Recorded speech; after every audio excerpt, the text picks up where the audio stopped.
वाक्य के भाग को जान लिया है। अब हम लोग जानेंगे अर्थ के आधार पर वाक्य के भेद, जो कुल 8 तरह के होते हैं। पहला है विधानवाचक।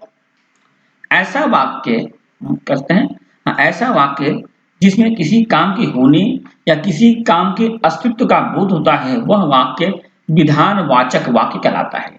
इसे विधिवाचक वाक्य भी कहते हैं। ठीक से किशन, लाल और रमेश चंद्र परीक्षा देने चले गए, यानी किसी काम के होने या किसी के अस्तित्व का बोध हो रहा है, तो क्या है वह विधानवाचक वाक्य है।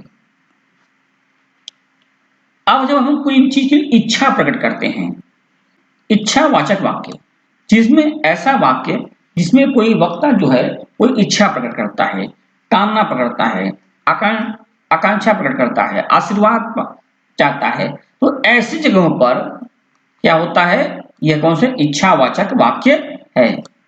आशीर्वाद देता है, तो ऐसी जगहों पर क्या होता है, यह सब क्या है, इच्छावाचक वाक्य है।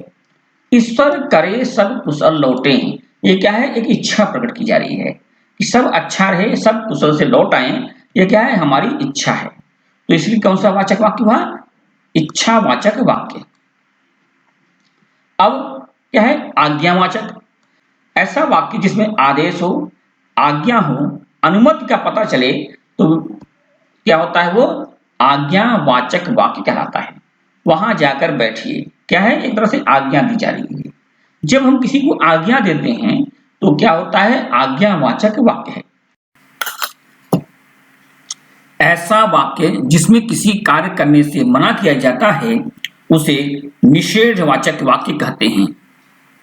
अर्थात जैसे कि मैं आज नहीं पढ़ूंगा, यह नकारात्मक वाक्य है। ये कैसा है, यह नकारात्मक वाक्य है, इसलिए इसे नकारात्मक वाक्य भी कहते हैं। आज मैं नहीं पढ़ूंगा, आज मैं घर नहीं जाऊंगा, ऐसे जो शब्द होते हैं वो क्या होते हैं, किसी काम को मना दिया जाता है, इसलिए इन्हें कहते हैं नकारात्मक वाक्य, निषेधवाचक वाक्य।